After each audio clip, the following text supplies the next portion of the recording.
trying to the hours right now. And we're Yeah. live now. Oh my gosh. Hold on. I can mute us. Councilmember Cummings is coming. Right there, Councilmember.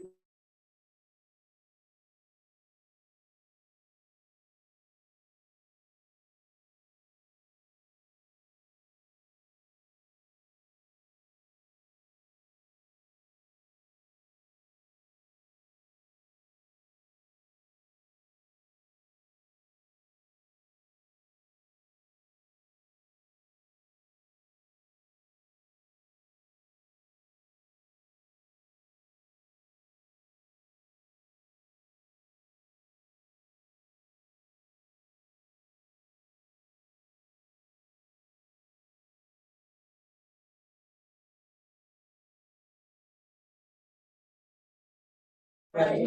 We're officially live streaming. Okay, we're live, everybody. So good afternoon, everyone. Welcome to the Children's Services Leon Council Governing Meeting.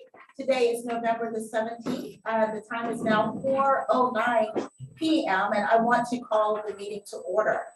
By way of a reminder, we do have quite a few people here in the audience. If you would like to provide a comment throughout the meeting, please give your comment card to Ms. Clay. Jacinta, if you would please raise your hand. Thank you. If you please give your comment card to her, we will allow opportunity for you all to make comments throughout the meeting. Okay. All right. Thank you so very much. All right. At this time, it is time for roll call. So Ms. Clay, will you please take the roll for us? Judge Miller, Here. Mr. O'Brien, Here. Ms. McFadden, Mr. Jones, Mr. Hannah, Here. Commissioner Cummings, Here. Ms. Connor, Present. Mr. Mitchell, Here. Mr. Watts, Dr. Glenn. Here. You have a quorum. All right. We have a quorum and we're going to go ahead and get started. Thank you very much for that. All right. It is now time for us to approve the agenda. Now, there are many changes to the agenda, so you all just bear with me. So before we get a motion in a second, let me just let you all know what the changes are. The first change to the agenda is under section 8, under committee reports, under letter B, where it says program services, under letter I, the section where we have the draft community investment grants policy.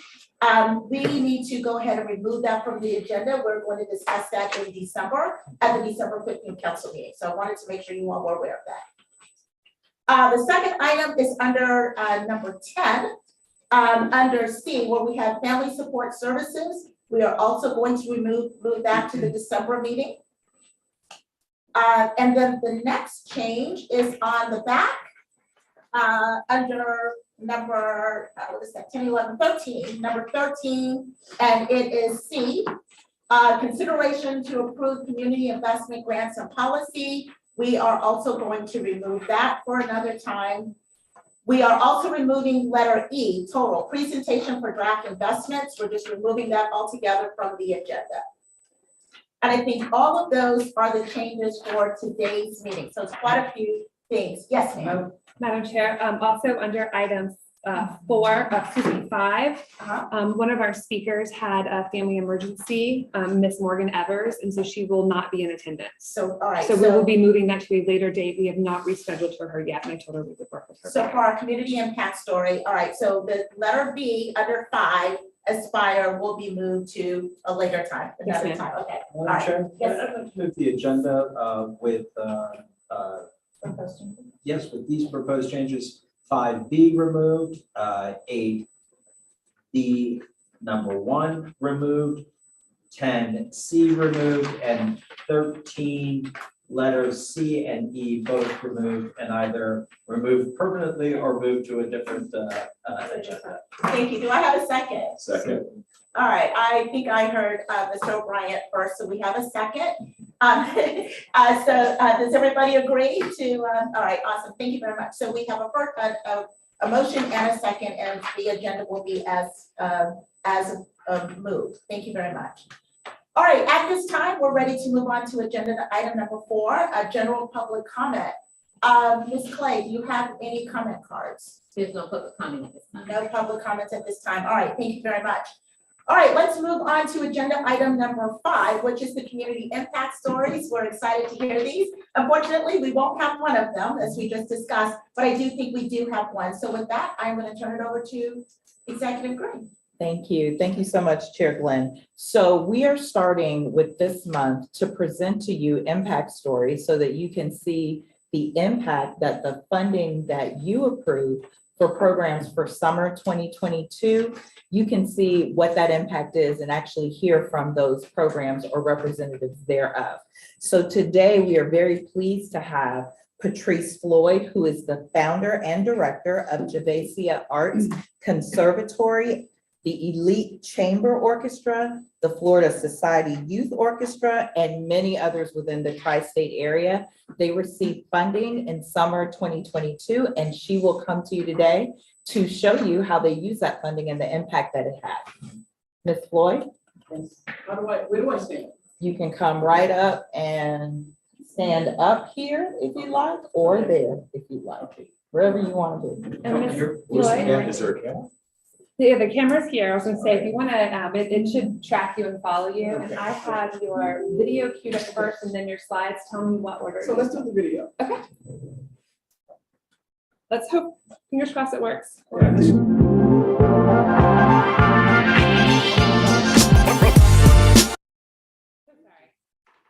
Thank you. All right.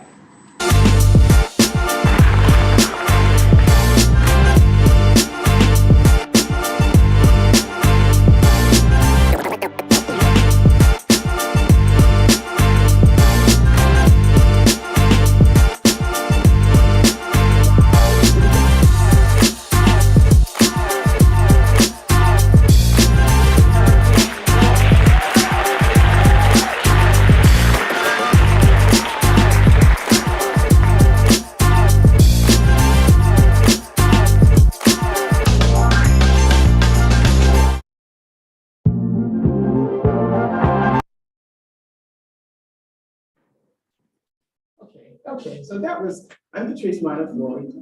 That was just a recap. There is, I believe in your, all of the notes that you received regarding what we did with the funding over the summer. There's a full 30-minute video. I'm not the most technologically savvy person, but there's always cameras around because I'm in the arts. And so naturally we would send you an over-the-top video, which we did. And so hopefully you can see the full video at some time. So for 4 decades, we have been stimulating lives through formal training in the performing arts. We're going to follow this PowerPoint, but I want to comment that what we've been doing for so many years of picking up children from different schools and bringing them to a central location, to an after-school program that would give them formal training. What's the difference between formal training and a one-day program? Formal training means that the students own the instrument or they take them home or they're renting them. They have opportunity to play those instruments every single day, and they have private lessons, and they attend the Juilliards and the Manhattan School of Music and things like that. That's what we do. Does anyone else do that in town? I don't think so. I don't think that's their mission. Their mission is to expose and send people locally, et cetera. Our mission has never been that because there is a shortage of African-American musicians in the American symphonies. And so that's been our focus. There's not enough people doing that. And so that's what we continue to do. And so over the summer, we had opportunity to extend our services, continue our services at FAMU DRS. The unique thing about that program, and this vision, first of all, is why we're there. We exist to provide a safe space for BIPOC students to take advantage of quality music education. Our mission is whether through music, medicine, law, or other areas, students will have the ability to make meaningful and positive contributions to society. 60% of our students over the last 40 years are physicians, they're engineers, they're congressmen, like Congressman Franklin came every day after school from age 5 until he graduated from high school. So those are the kinds of people that we've been able to stimulate their lives through music. Use the fine volumes. Maybe later on we'll pick it up again. It's coming up slowly. Sorry. That's okay. I confess that I did not do this PowerPoint. Let me say that. Javacia begins with access to formal training. This is who we are. We call it the Javacia effect. Training students as early as 3. Scholarships are provided for 4 of our year-round programs for solo, chamber, and orchestral music performance. We also assist with academic development. Javacia provides training in both London and America. artist development, we have music camps, we have what's called the Teachers on the Go, which assists private schools and school districts. We have a partnership with Cadenza International and in London, and we also collaborate with FAMU and FSU for mentorships. And basically what that means is that for about 40 years, we've been hiring a lot of their graduate students to come and work for us. And then on performing arts, we have as she said, many different orchestra programs. Our elite orchestra is based in St. Petersburg. Anglican for 6 years now, and then the rest of the orchestra programs are based throughout the community. Your funding was for FAMU DRS and the community that participated in that program, surrounding community that participated in that program. So our goal was not just to, as my assistant put, to expose the third graders, that we want to hide third graders. But as I get ready to close, we had children from third grade through 12th grade. And that was a continuation of what's called a robotics program that they've had at FAMU for over maybe 15 years. So the students who study robotics at FAMU in the daytime summer camp, they had opportunity to continue the music studies that they already studied through the extended day period from 2 until 5:30. Normally, it would have been just morning. So we continued. And so with our third grade in particular, because of lockdowns, there was an issue with reading. And so what we did with your funding is that we hired a reading specialist and a character development specialist to continue the training that they were receiving from 8 in the morning until 12. We continued it in the afternoon until 6. And so you had, if children were reading and doing that much all day long, you had to stick a piano, a violin, or something and dance so they wouldn't jump off a bridge. And so they had dance, they had orchestra. And on top of all that reading, and if I'm not mistaken, according to the superintendent, all of those students that we studied, that we trained are on grade level. Last comment. Medical schools now in America are catching up with some of the schools from abroad. We want to know, why are we not creating as much in our country? Why are we not creating so much in engineering and medicine, et cetera?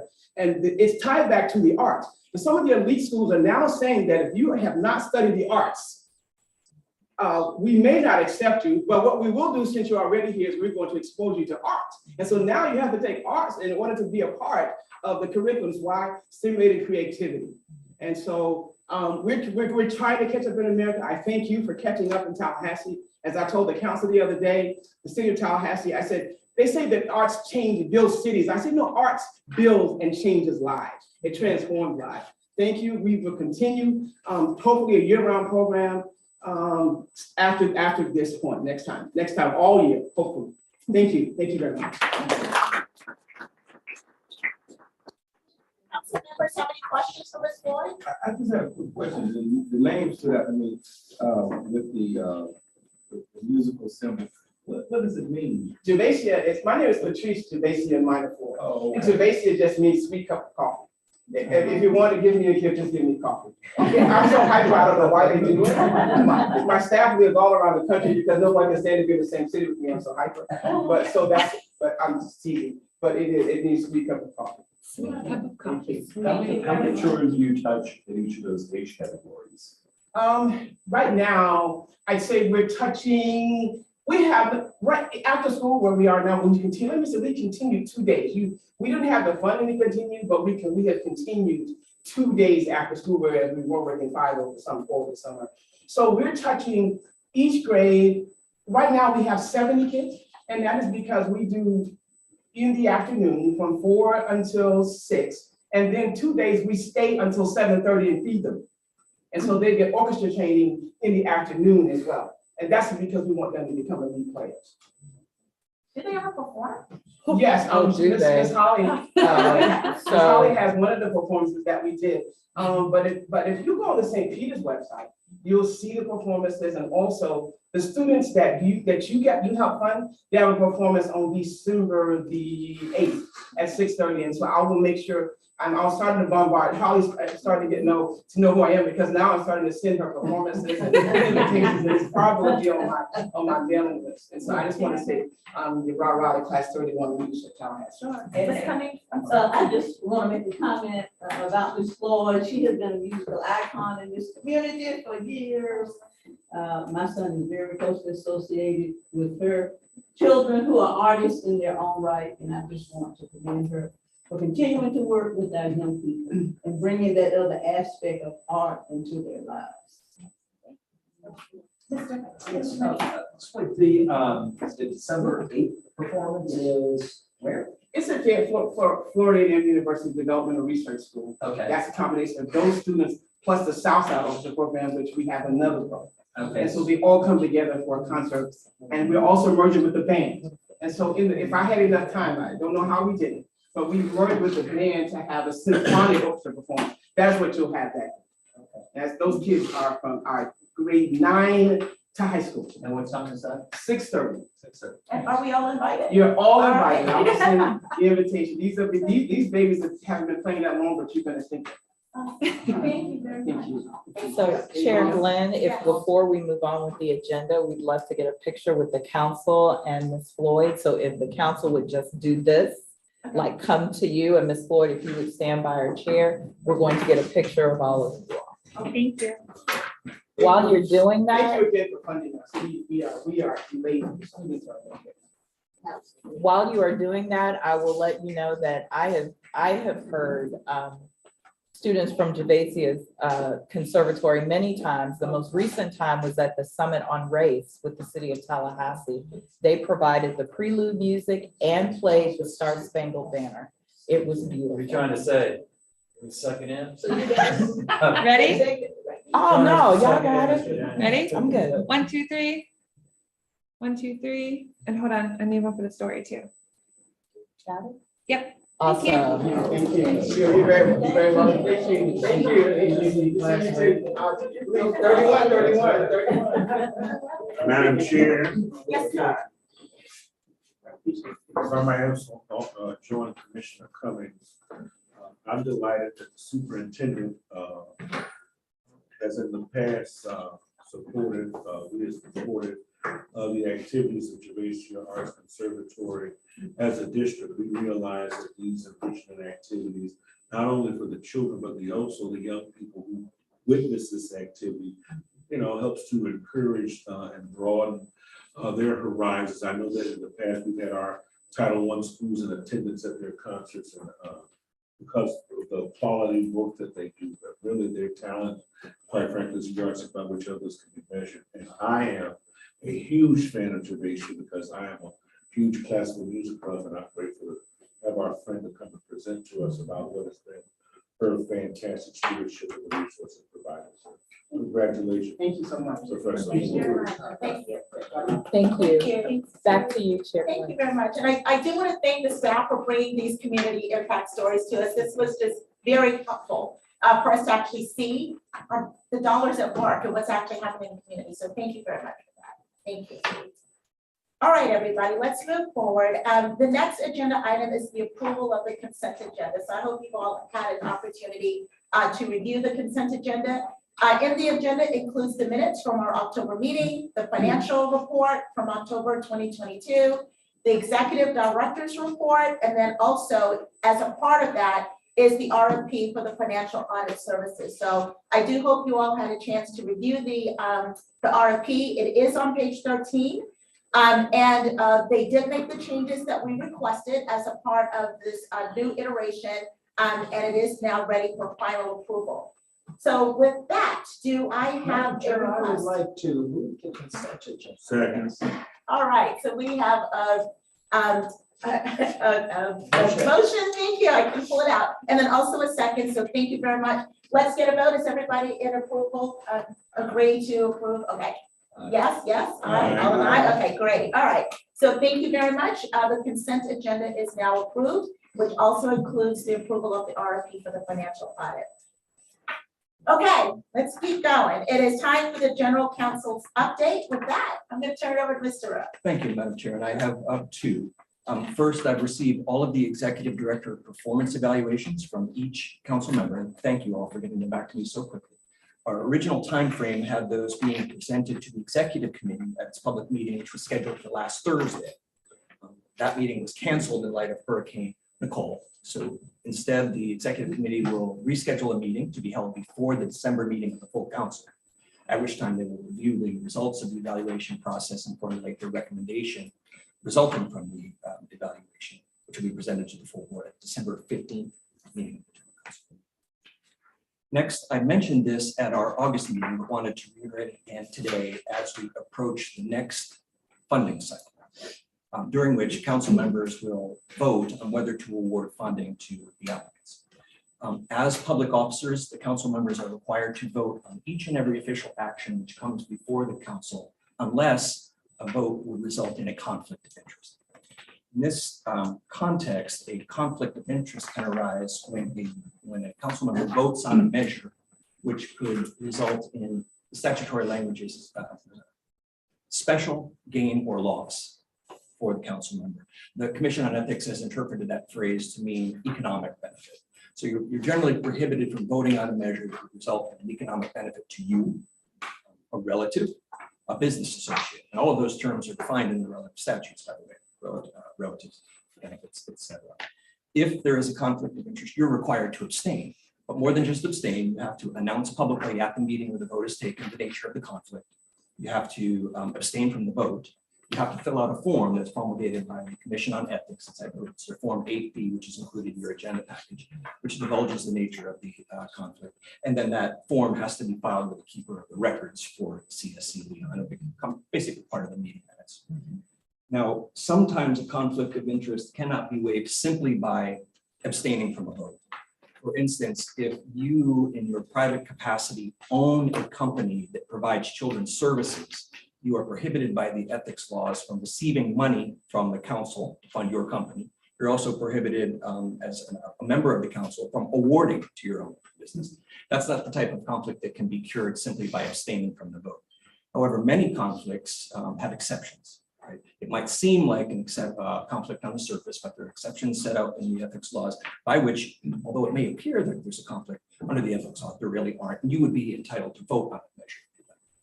It would be helpful if you have any concerns about relationships you might have with service providers. If you reach out to me in advance of the next funding cycle, we can talk about the nature of your relationship, whether or not it rises to the level of a conflict within the meaning of the ethics laws for which you have to abstain, or if an exception applies. It'd be easier to work through that if I know in advance the nature of the conflict. Well, I'd be interested in knowing what you consider potential conflicts of interest. As you could imagine, in a small town like this, all of us know everybody. Is it board affiliation or some leadership? Because I'd like to know exactly what you would describe as disqualified relationships. The statute describes the type of business relationships that would basically preclude an award of funding. They're relatively narrow. If you own more than 5% interest, or a family member owns more than a 5% interest in a company that provides services, that company would not qualify for funding. A conflict of interest otherwise, apart from a business relationship like that, if you stand to benefit economically from a vote you take or avoid an economic harm based on your vote, then you would have to abstain from the vote. Something that is not quite to the level of a full-blown business relationship that would preclude the award of funding. Something less than that, an economic benefit. An example would be if Talisman More Healthcare applied for a grant that was related to infant mortality, including infant mortality through education or whatever else, that would be a conflict. And I would be basically precluded, actually TMH would be precluded from actually submitting that because of my relationship. So TMH could not pursue a grant through CSC unless I remove myself from the board completely. That would be an example, right? That is a good example. And in your agenda materials, I prepared a short memo that outlines the laws and gives an example of what would constitute a conflict of interest. School district. I'm sorry. School district. School district. Well, the statute actually prohibits us from funding anything that is funded through the school districts. We can fund things that are, I want to use the word accoutrement, but that help to enhance, but we can't fund anything that is already where the employees would be a part of the school district in any way. So that exists in statute. Does the due diligence to check and, I don't know what the school board, school district funds and what they don't fund, so. So that's part of the staff's responsibility. So one of the things that we discussed, so first I want to emphasize, if it's okay with you, I want to emphasize that it's important to, if you even think that it could be, to go ahead and disclose, as our general counsel has said, because sometimes you think it's a conflict and it may not be. Even with the TMH example, if there's no ownership, it may not be a conflict, but if we disclose, then we can go through and make sure that it is not. Or it could be a situation where Council Member O'Brien just has to abstain from that vote because it's not an ownership situation. The ownership situation is the bigger issue, because if you own or are going to benefit in any way more than that 5%, if you own more than 5%, but if you or your relatives, and relatives is defined in here because it's not grandchildren and all those other things, it's defined in here, then it just cannot happen. I'll use an example of consulting. Let's say you're taking on a consulting, you're a consultant, and you're consulting with a specific agency that applies for funding. They rise and they are able to get that funding, so you have to disclose that, and then a determination is made whether you recuse yourself from that vote. But even then, we still have to kind of go back and make sure there was no lobbying, there was no anything in the record where you may have been trying to forward that issue, but there's a consultant thing going on here. So I feel like we have, first of all, the best firm to help us work through this.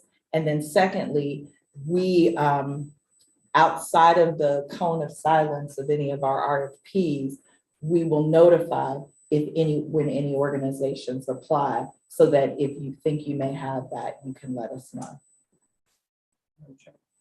Mr. Rowe, I think, at least for me, the boards I sit on, I just automatically, you sort of know in your head, something goes off that's like, is that, I mean, I don't, that is to me, when you pick up the phone and you call the general counsel and you say, hey, let me walk you through it. Let me explain the relationship. Mark, in your case, and I don't know if you own that hospital. If you do, Let the record show. I actually think TMH would be likely be required to recuse yourself. Exactly. But nonetheless, those are all very good things to bring directly to Mr. Rowe. Talk about it with him, and then once a determination is made, he can make a recommendation as to what your next step should be. Absolutely. And if I may, Mr. Rowe, if for some reason it is even more muddy, we have the Commission on Ethics, and we will consult them for an actual opinion. And when they come back with that opinion, that covers us one way or the other.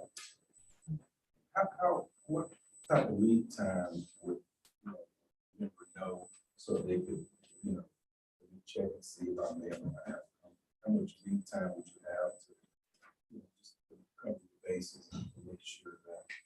So when we issue the RFP, and we issue the RFPs, we have a time when they can ask us all the questions, and then we go into what's called a cone of silence. So we are not able to communicate with any prospective applicants, nor are you able to do that.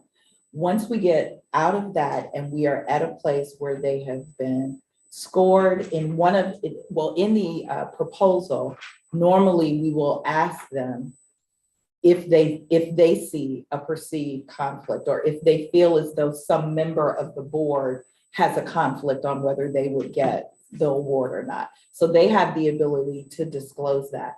Once we come out of that cone of silence where we've scored them and we're presenting to you in the packet, and by the way, when we get in the office, you will have the packets much more early than we give them to you now. And you read through that, you will be able to see who applied, how they scored, And regardless of how they scored, know whether you are affiliated with that organization. I will use this example because I think this is a perfect example.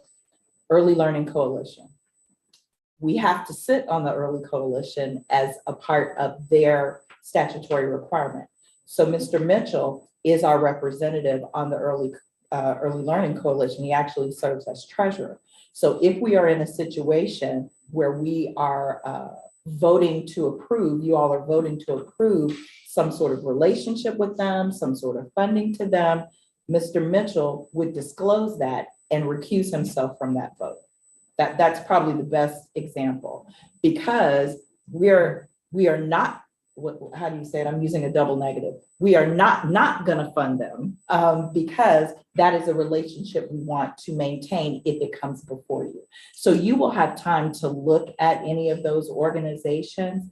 It's probably good to think through things that, boards on which you sit, committees on which you serve. If they're not in the human services, children, youth, and families realm, you probably don't have anything to be too much concerned about. I think the consulting piece is a big piece because consulting agreements can be with some of anyone. And so we just will need to be very careful about that with organizations that may come to us for funding. But let me go on record as saying I'm not worried. I know that our due diligence with our team is good, and I know that our due diligence with our council is good. I do have one additional question. So the formal relationships I'm crystal clear on, but what about informal relationships? So you're not a consultant, but you call them and you just have conversations every once in a while. I mean, how does that matter? That generally doesn't. Okay. The relationships are defined in the statute. It's relative, business associate, that term is basically co-owner of the same business, an employer-employee relationship, an acquaintance, a friend, cousin, is remote enough that you would cause conflict. Right. Okay. Thank you very much. Any other questions for Mr. Rowe regarding conflict of interest? All right, it was a great discussion. Thank you so very much. I appreciate that. All right, with that, it is time for us to move on to our committee and reports.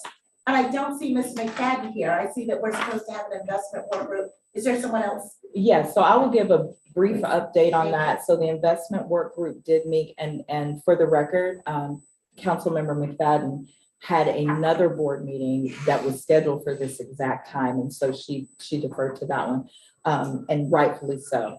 But so they were able to meet and are currently working on that work plan. Most importantly, they're looking at a reserves policy, the draft of which we are hoping to bring before you in December. If you recall, we don't currently have a reserves policy. You did vote as a body to do a 5% reserves, but this investment work group is looking at creating an actual policy that gives different pots, what that would be, when we stop putting money in reserves, and all of those things.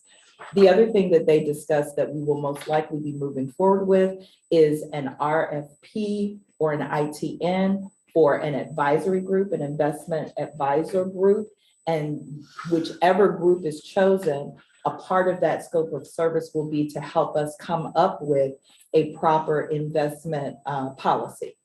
Instead of trying to create one and then we retain a firm and they tell us, this is so out of place, we're gonna need to redo it. And so they've decided that we will do that. So we will be working on that as well. And that's it. Thank you very much. Any questions for Ms. Green with regards to the work of the investment work group? No? Okay, thank you very much for that.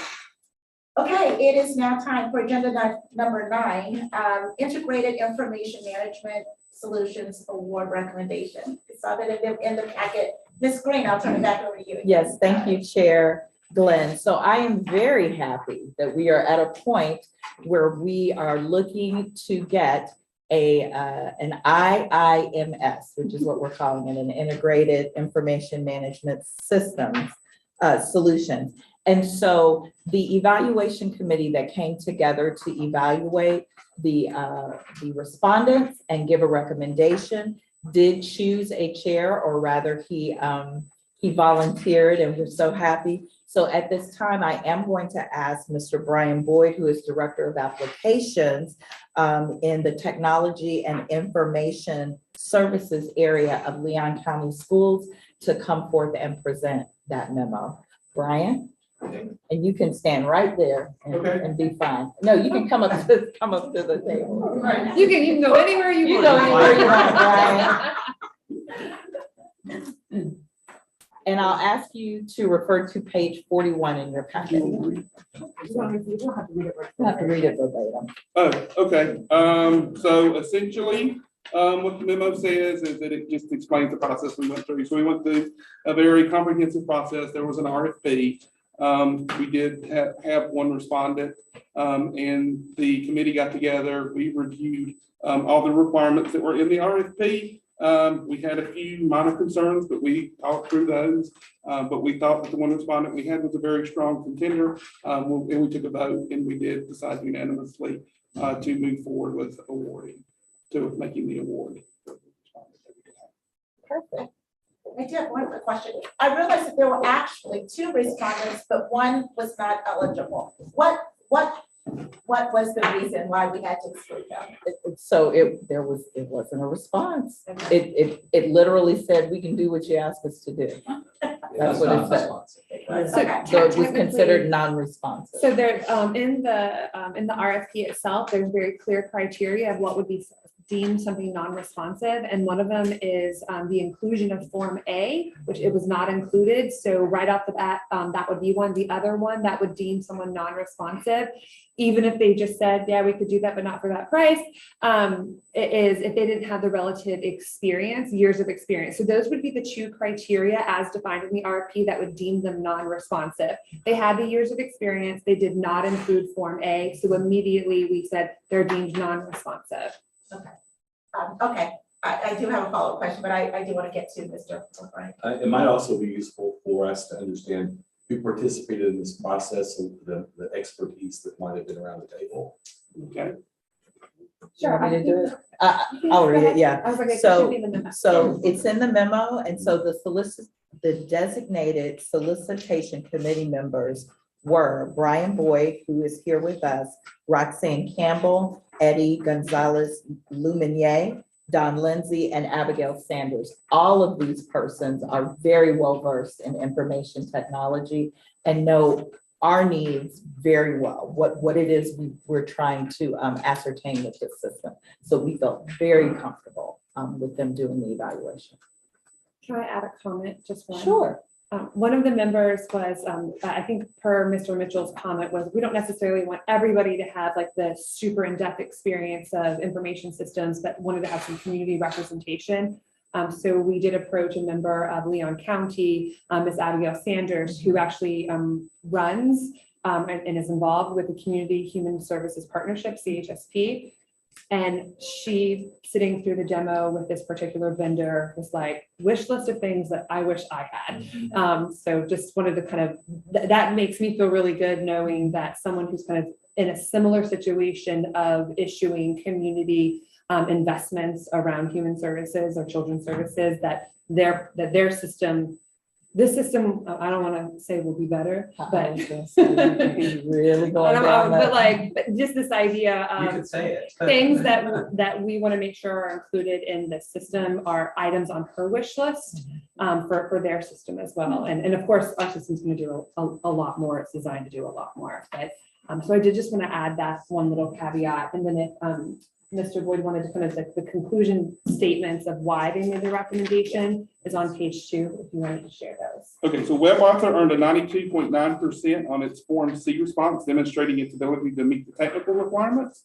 WebAuthor also earned an 88% on its experience, qualification, and references, noting its extensive history working with multiple children's services councils across Florida. WebAuthor earned an 87.6 on the comprehensive evaluation of the statement of work. WebAuthor submitted a price that was fair and reasonable, as validated by the pre-solicitation market research, and the Children's Services Council of Leon conducted a thorough and transparent competitive procurement process.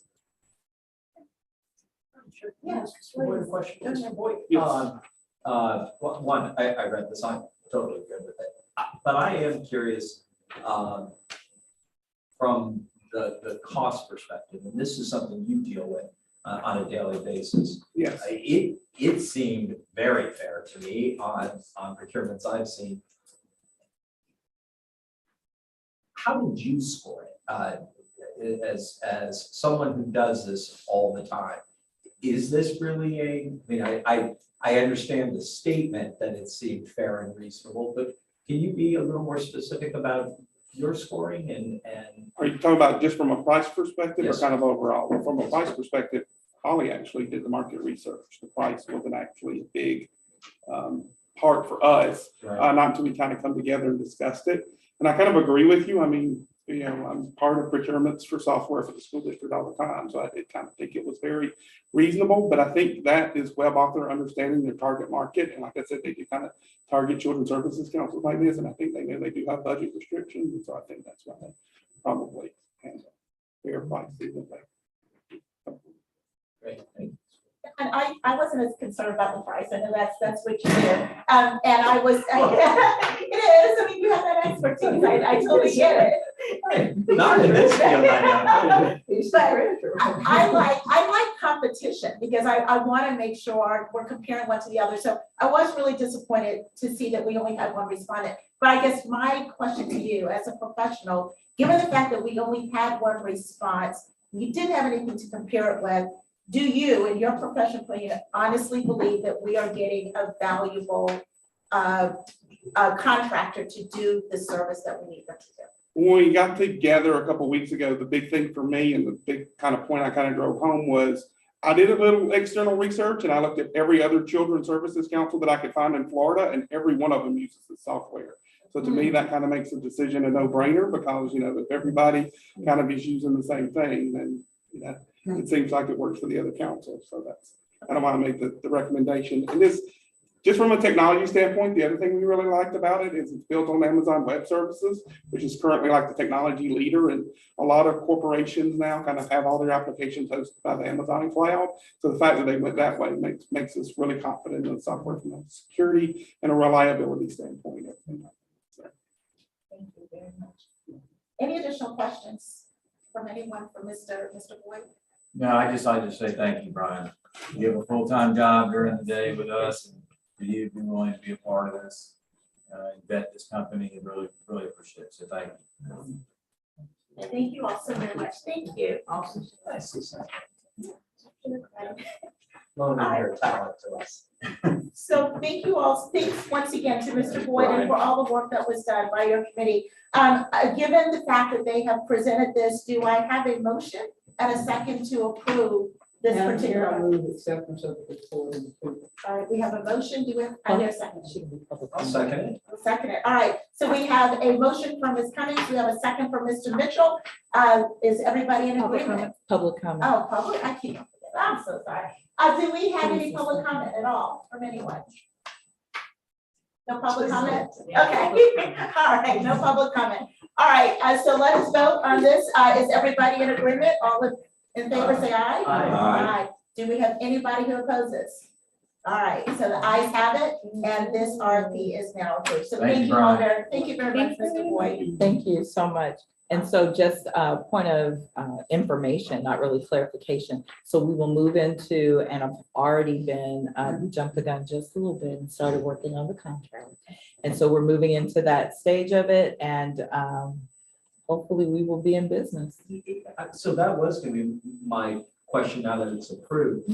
When do we start to use it? Do we have a timeline? So part of the contract will include a timeline. We will get that to you once we get through that negotiation. I think our goal, according to our timeline, was to have the contract signed and executed December 1st, so that we could start moving into and hopefully have it moving by our fall procurement. That's what we're hoping, but we'll have to see.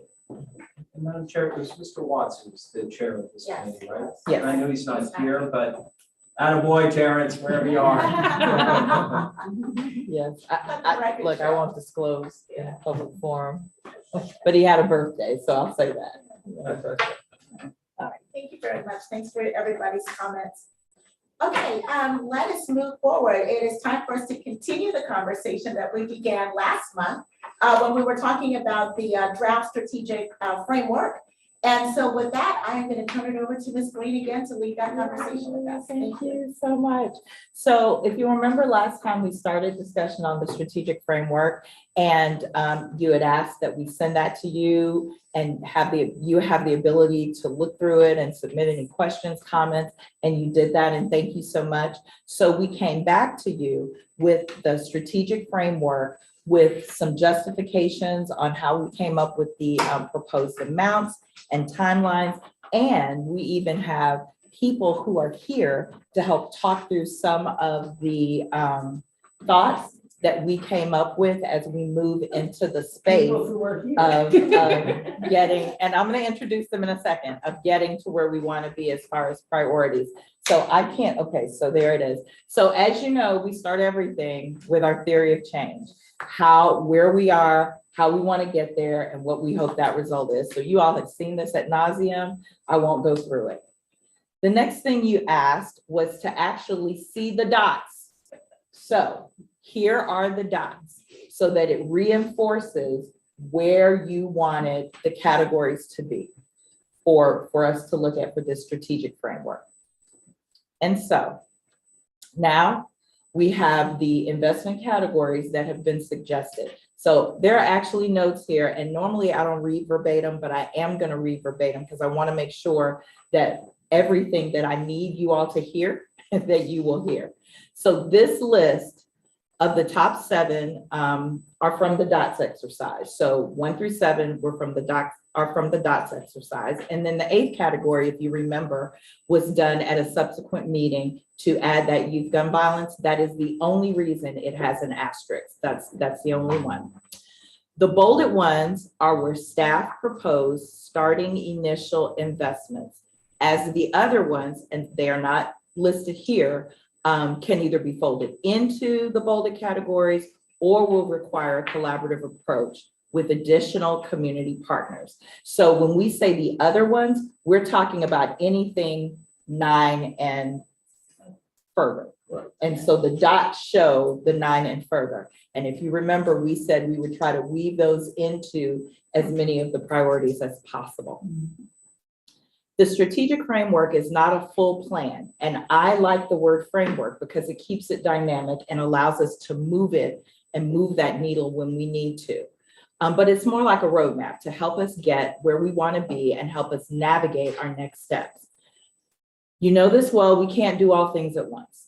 So we tried to develop the framework to help move the CSC towards significant investments and partnerships in these areas.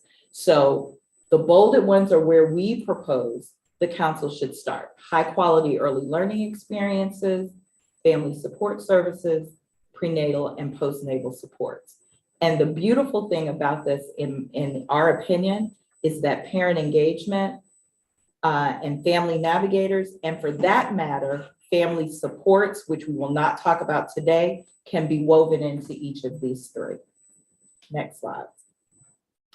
So at this point, I'm going to shut up. And I am going to bring before you some of the real experts in early learning.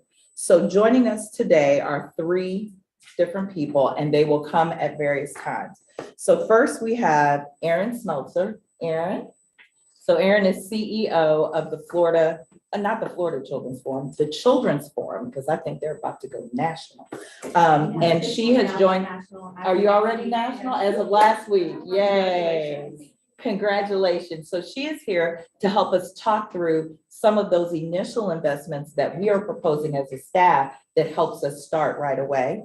As well, we have Liz Murphy.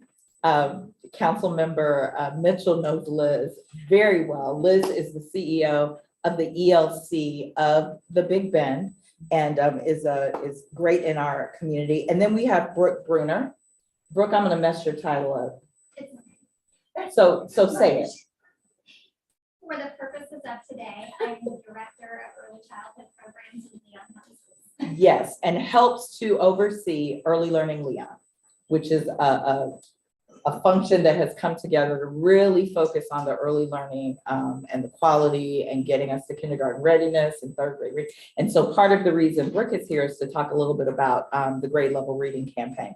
So as we get into these slides, I'm gonna ask Erin to come up, and then our other guests weave in as we get through these slides. Let me start, and if you want to pull the chair up, you can do that. Let me start. Let me also say, by way of reminder, if you remember when we first started going through these, the thought was some of it was repetitive. There was already a lot of money out there, and we're sitting here thinking, okay, we know, we looked at this stuff. But by working with Erin, Liz, and Brooke, it helped us to really compartmentalize where the council can come into this framework to help us better not only pull down funding, but enhance and move us toward a system of early childhood that's going to move the needle. With that, And Judge, I'm sorry. So is she addressing any specific objective that's on our? it's the high quality early learning. And there are actually 3 pieces of the framework, 4 pieces, I'm sorry, of the framework under early learning that the next several slides that we talk about will address. So incentives is one, that's where Erin is gonna come in and talk to us about that. The quality improvement system. When we talk about book gifting and how that ties into early learning and the grade level reading. And then the one that I think you all are most passionate about is how do we support families as they are paying for these types of services. So the first piece is incentives, and that's where Erin is gonna show us how that fits in. I'm sorry, I should have done that. Okay. Erin. Before we move forward, I'm sorry. Okay. And I think I said this last time, but I'm old preschool, so I can jump any topic that you want to jump because I'm really nerdy. And welcome to the forum. My name is Upstairs in the Corner, so if you ever need anything, this is where we are. I love the CSC so much because this is my home. So thank you again for having me. So we want to kick off with incentives, but I will tell you a little bit of the story of what we're seeing statewide. And just 4 months ago, I was the executive director of the Association of Early Learning Coalitions. So Liz is a dear friend of mine and represented all the early learning coalitions in the state. So I'll probably wear both those hats a bit and lean on Liz a little bit as we do this together. But one of the things we're seeing right now, and I love being a part of the forum to help address some of this, is that we're doing a lot of training and a lot of recruitment, but we're having very little retention happening. Our turnover rates are already significantly high, low pay, very high stress work. I will tell you, when I was a director of a preschool here in Leon County, keeping staff was always one of my #1 priorities because it is such a hard job. And so we already had that. I think our turnover rate used to be around 20% to 25%. I think with the pandemic, we went over 30 to 40%, sometimes higher in certain counties, depending on what supports they had. CSC counties actually, and those with incentives have a lot lower turnover rates during the pandemic. However, so what we're seeing is in our federal plans coming out, we're doing a lot of recruitment, a lot of upskilling is what they're calling it, it's education opportunities, which we're partnering with because we also run the Teach Scholarship. And we're also seeing a little bit of focused training on the class initiatives that have been happening. So old hat, prior to being the executive director of the association, I managed the VPK program and the school readiness program for the Department of Education. So we started the class initiative there, and that has been what now is our regulatory system. So we have this regulatory system, high turnover, very low pay, and very little funding. So you can imagine the anomalies that are happening. So the feds and the ELCs are coming in really strongly with recruitment and upskilling. And where we're seeing a lot of loss is that retention side. And so when we think about how we're moving forward as a state, specifically we've been working with counties and planning out some ELCs, some CSCs on how do we keep the staff that they're training so they can meet these regulatory requirements that have come out and stay with the program so we have continuity of care for the kids. So that's why we do the incentives program here. I will tell you, we do incentives, but we also do other stipend models, and we have it super, we've done this really flexible new model where you can kind of design what you want for your county to meet really specific needs. So last week we signed on Orange County, and Orange County is doing Incentives Plus is what they're calling it. And so their job is going to be to come in and add on to the incentives program to make it work for their community. So you have scales. Basically how the program works is we reward longevity and education. if you really want to see. There are other programs who have come along and worked on adding class scores to that. I will caution you, adding class scores to it at times, if you're looking at the individual level, can be a little tricky. If you do it as a whole school site, it's a little bit easier, but that is covered in the federal plan. So I wouldn't necessarily drive you towards that. I would really stick towards the education and the longevity. So what we do is we bring, and this is another for the data gurus in the room, so you want to see your landscape. What we do as a team here is we bring the employees in, they create rosters, so you can see who's on staff, what they're making, how long they've been there, all those really fun data elements that you want to know about your workforce. Then the teachers come in and we validate their information, and we use really kind of pretty high standards, use national registry standards for that. So we validate every bit of education that comes in, make sure that it is actually what it is intended to be, that this degree is translated into or evaluated in English, so we can give credits for those who are coming from other countries, and really look at every piece of their portfolio of education, so we can put them on those tiers. So we do all of that work, and then you have access to that data as a community to see how educated your workforce is, how long they've been here, how much they're making. And then we will then come alongside and run a program that offers these additional salary stipends so that you can keep them in the program. And what we are seeing is that a lot of programs that sustain their staff are able to grow. And eventually, once they're growing, they're getting the profits they need to then be able to pull out of those programs and go invest in new programs, because then they can sustain their salaries once they've got to scale. So it can go on for a while for some, but for those who do it well and use the incentive program, it ends up not being something you have to do forever. It ends up being kind of just a lift that they need to keep their staff on to get their business to scale. Are these incentives one-time payouts or are they built into the hourly rate? We do it twice a year for some. We've done more than that for others. So it's really up to you. You get to model how often you want to do the payments, how much you want to do. You can adjust all of that. But we typically do 2 payments, one at the beginning and then one towards the end, just to keep the longevity. But let me say, yeah, I was gonna say, was your question more toward recurring? Like every year or during the year? During the year. So during the year, I assume it's an annual. yes. That's okay, I'm sorry. And how long has the program been in existence? I mean, have y'all had enough time to do it through the impact of it, or is it too? It's different in different counties because we had some early adopters, but it has been around, I don't actually know the exact number, but it's been over like 12, 15 years now, because the numbers have been around for a while. I'm still I'm 4 month in CEO, so I can get exact numbers for you, but my staff, the director of this, has been at the forum for 22 years. So the data showing, that 22-year period, when they change from, The biggest thing that we're seeing, the biggest thing we see is the turnover rates are significantly lower in those programs. So for those of you who are big child development continuity of care people, check the box. Like, that's one of the best things that we can brag about the program is our turnover rates that we just read were about the 12 to 13% turnover rate compared to the 30-40% we're seeing right now. We feel like that's statewide anyway, so I can give you those reports if you want to see it. So that's one thing, is continuity of care stays consistent.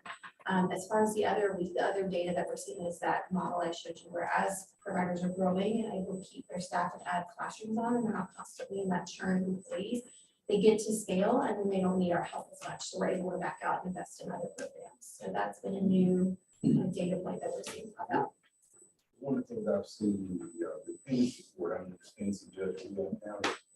And one of the biggest complaints that parents have is that case managers, life of the case management, we have 5, 6, 7 case managers. It stop the communication, and it's hurting the progress of the case. I mean, the continuity of care argument for me is all I would ever need for that reason. I mean, we know that the second most traumatic thing for a child is to lose a caregiver that's other than their parents. So when you think about teacher turnover, it doesn't seem like a lot because you may not hear that baby telling you that, but it's really traumatic to them. And so, we know brain development says by the time you're 18 months, your brain is wired for what you're going to think about yourself in the world for the rest of your life by 18 months.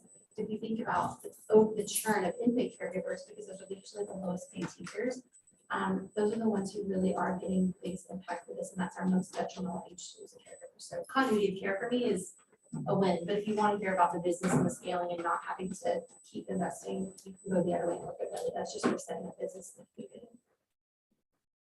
And I have Kiki behind me, who is my director of this program. So if Kiki, how long Hi, has the program everyone. been around?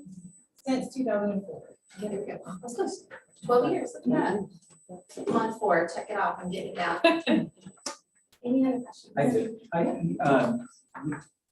When you said when you're developing this, is the you and that, is that the school district combined with DOE, combined with the ELCs in terms of the incentive program is one that each year there's incentives gave each one of the employees $1,000 a bonus. So there's all these incentives that are being built in, and I assume that is helping keep people in the employment. But when you're devising your program, that you in that sentence, is that Leon County, is that what you mean? It would be by the whoever you? the funder is. So in this case, the CSC funds it, the coalition funds it. We have different funders around the state that do their models based off of whoever's basically footing the bill, for lack of a better way to say that. So Broward, ELC does that. And Miami, it was the trust. We're shifting and doing a little bit of collaborative work from them on a different place. In Hillsborough, we have CSC or is the ELC in Hillsborough. Osceola is the ELC, Orange is the ELC. So whoever is the driver of that funding and sits with us and says, you know, tell us what to do and how to design this. We do see partnerships between ELCs and CSCs a lot too, but you get to look at what we do as a base model, and then we can add to it or change things. We try to be as flexible as we can, leading national models, but if we have to hop off of incentives and use just a stipend model, we have the flexibility to do that. But we do, I will tell you, the amount of work and TA that go into this project is incredible, and that's not a complaint. It's actually really exciting to see the support that the teachers get in this. Our staff do it from the day they walk in and help them set up things all the way through to be able to get them to their last check, and then they actually get to move into other programs like Teach, where they can find ways into understanding gold seals. So we act as that navigator for them to make sure every resource they can access, they're hearing about it on the phone with us. And I love the idea of financial incentives, but I love the kids, and there's incentives other than financial. Making the environment in which you're working better is also an incentive to keep them. What are you guys seeing other than financial incentives? Because at some point, the money runs out. What other things are working for teachers, encouraging people to enter into the field? I would say the shift in leadership training that's coming has been helpful. I would tell you leadership. I mean, you wanted this, you were all leaders, leadership, everything. So people feel valued, feel like they have a voice, changes the whole environment. So I think there's a push to that. What I think is a really hard thing in our space, and this is my old director hat talking, not Eric, my old Eric Form talking, but my old director hat talking. Everybody is always underpaid and never has enough in this world. And so everyone lives in this scarcity mindset, but we're asking them to do the most critical work in all of our education. No offense to Rocky. I love our K-12 club, but our learning is very Oh, no, he is. I'm not leaving that protest. I have an event before on stage awards presentation, some of our people are getting recognized. So I just can't thank you all enough for being here and working today. I just think you're in my building, so I feel like I could pick on everybody. But because we're in that space and it's the most critical education, it's the hardest job to do, to ask a director who's doing all of that. When I was a director, I made $36,000 a year. I had a master's degree, but I loved this work. And so you're asking people in those environments to be great leaders. And it's just really hard. So that's one of the things I think you can get in there and get people to be good leaders for a little bit, but then it's going to hit again. That they have people calling in at 2 o'clock in the morning for their infant classroom because their kids throwing up in the bathroom. And you have to have body in that class. You can't call in just anybody. It's a lot of that. That's really, you can work on the leadership, you can work on the resources, but until you stabilize the infrastructure, you can't ask a lot more of them. And that's where we struggle. And this is a stabilization effort. The ARPA dollar money that's coming in, the work that we've done with the stabilization grants with the ELCs, I think that has to take priority. That's my opinion as Aaron Director. But you can ask as many questions as you want. I love being in front myself. And that's exactly what this particular slide is about. Which one are we She just kind of, it was a natural, it just went back okay, to that. I feel like you just kind of like summarized what this slide was about, is that we Yeah. talk about positive child outcomes and that's what we want. But you can't get there until you have that stable workforce. Right. So I do have a question. So the question last month, if I remember correctly, is that we weren't opposed to the incentives program. We think there was a lot of value to it, but there were concerns that these programs, okay, please go ahead. Y'all know exactly where I'm going with this question. Right, please go.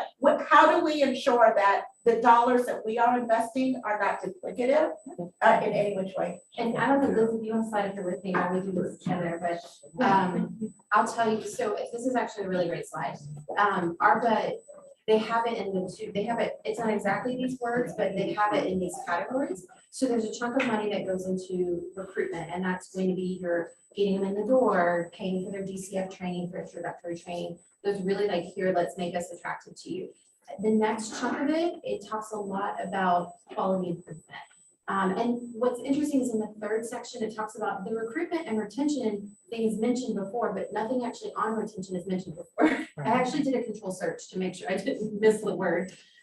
Really what they're seeing as retention bonuses are these really incredible things that are talking about improving the quality of the practice. And that's what I mentioned before, why, you know, we're working with DLCs like Miami and Orange and some of these others that are coming in to say, we've got to keep these staff while we're training these staff, and we don't have a category in ARPA that's helping us keep the staff. So what we're trying to do is just make sure that we're helping walk alongside them for that sustainability while you're doing all of that work and investing. Liz's team is going to hit the ground running on quality improvement class specifically is really what's heavy in the plan. And then if our class work grows, there's performance bonuses, but there's not a lot on longevity and staying. And so that's where we're seeing a little bit of pull that we've been filling for some other CSCs bonuses. What's your last name? My name's Smeltzer. It's like Alka Seltzer with them. Yeah, we can always. Wish I had a really professional way to get that across. So thank you so much, Erin. Just stick around. And so I want to bring the council members' attention to this slide, because this was specifically the conversation from last meeting. Are we being duplicative? And so this kind of shows how incentives fits into this ARPA teach, the attract, retain, and grow. So I think that the biggest thing that I do like about the program is that it is able to look at that retention and that growth piece. And it fits in beautifully with what we're proposing with the ELC. Because as you can see, there are kind of 4 areas and they all work together to get to those positive outcomes. It's a direct response to professionalizing the field, because the reason it's easy to leave is because people do not look at our early childhood educators as teachers, and they are teachers and need to be compensated as such and encouraged to go along that educational ladder so that they reach that professionalism that people really need for our children. Now, let me also say that with all of this comes a parent education piece as well, because one of the things we know from the research is that when you ask parents, well, how do you choose your early learning center? Well, I choose it by location and by cost. So that means that the thought is not there regarding the quality, which is going to be the next conversation we have, because the quality has to become important in order to alleviate all these other things, these priorities that we're talking about: mental health, youth gun violence, all of that stuff. It's the quality in the beginning. So wanted to show you this so you could see how it weaves into the larger equation or larger picture for what we believe is quality early learning. And I'm sure I'm sorry. No, go ahead. The conversation that came up last month isn't just duplicative. It is the the Children's Services Council is not allowed to fund. We're not allowed to use the taxpayer dollars if there are other funds being used for that purpose. So that was the conversation. And then I think to Ms. Smeltzer's points, Mrs. Smeltzer's points, the financial incentives, they're not, I wasn't arguing against them. I was like, I'm embracing them. But I also want to make sure that we as a Children's Services Council are following the guidelines that were provided to us at the beginning. And that is, you have a very limited amount of money that the taxpayers are affording us. Use them on things that are not currently being funded, period. That's what they say. So that was the whole point, not just duplicative, but are they already being, I mean, we're not funding the same thing twice. Is the funding already there? Yeah. So I guess that's, and I'm sorry, I'm gonna come to you at that moment, but I do want clarity on that because I totally understand what you're saying. And when we look at the charge of this council, are we not allowed to fund something that's already funded? Well, ARPA is non-recurring, so that's the first thing. Well, except, yes, and this is really kind of where it got to. So when it stops occurring, then we would be allowed to fund it. Right now, it is being funded. Well, and So- I can do the incentive side, the retention side, which is where incentives comes in, that's not a category listed in there. Your stipends that are listed in there are recruitment, upskilling, which is education or training, and then what's the last one? Elevate is education. So the upskilling and elevation one, those are kind of overlapping. It's very much just kind of all upskilling.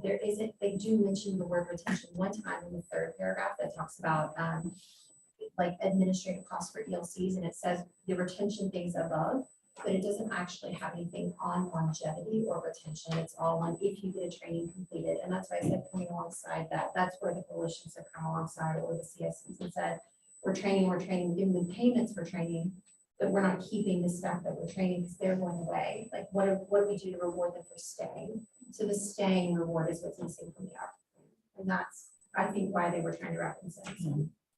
So my question applies to scope and reach. What organizations are able to apply for this support? How far can that go? Because there are a lot of child care schools across the community. And quite frankly, I'm not so certain that we can every child care center across the entire community up and down the ladder. I think we're trying to target a specific population of children who really have needs and whose needs aren't being met. And there are a lot of places they can be met different ways. People have the ability to find it themselves. Yes, absolutely. Exactly. And this is not. No, I love that. We need to be a lot more targeted in what Yes. we direct these dollars. We love questions like that, to be honest. People really like when people come in with a very intentional plan. Our business logic and our portal will actually build the ability for you to filter who you want to have access. So we can build that so that the populations that you want, we can even take them in and put them on queues if you want us to, if they're not in a priority, so still can get the information. But so right now in Miami, what we're doing is they only want their Thrive by 5 sites to have access to the stipends. And so what we're doing now is it's not just Thrive by 5 sites, but Thrive by 5 sites that have current updated rosters. So we have information, there's all these different what ifs. So we built our business logic to tailor. So if they come in and say they're in Miami or in Miami-Dade County, we automatically send them on a different path through our portal that takes them through all those pre-qualification screeners so they can target their population. So we can make it as prioritized as you want it to be. If you would agree or add to that. As the potential funder, you can tailor the county to be the population that you want. If it's census tracts or school readiness or BPK or countywide, you have the ability to stretch it or change to meet the needs of. We have many next to the zip codes that we build, so the Allen Hill on national, there's the evening like, so whatever We have certain model things that if we stay on the incentives path, we have to keep to and kind of seen a little bit of that, but we can add to and take away, or even just rewrite your own stipend program. But our business logic can follow whatever prioritization you want. And I love that you would do that because I think you really should get into those tiny communities and make sure they're getting those services. You didn't ask a better thing, but I'm so glad you asked that question. And if I may, so Kiki, for the record, would you please say your full name and title? Okay, well, my real name is Kiana Peters. Everybody knows me as Kiki Peters. And I am my new position is workforce director, but I oversee the incentives program. Wanted to make sure we had that on the record. So as we come into our next, because we promised we weren't going to keep us here but 2 hours. So the slide up above reiterates what Aaron was saying. So it doesn't set minimum standards, but allows sponsoring agencies to focus their investment. So if we chose to do this, and we're not making a decision tonight, by the way, we have the ability to work with them and tailor this the way that we believe the data shows that would best benefit. So you can see there, we can set our own requirements, minimum and maximum hourly rates, required number of hours in the classroom, length of employment, location of centers or populations, and all of that. So it's really, information for you to think about, as I end that sentence in a preposition, as we continue to figure out what our quality early learning framework, how that will look. So if you will allow me, I want to move on.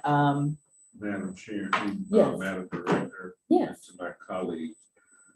I'm not sure, I know we've got quite an agenda ahead of us, and I don't know if we have any voting issues on here, but I have to leave at 6. Yes. All right. You're not the only one, so. Yeah, we're gonna be- keep that in mind. I just want you to know If we don't finish it, we'll move it. Speaking. We got it. All right, we understand. No, we'll move it over.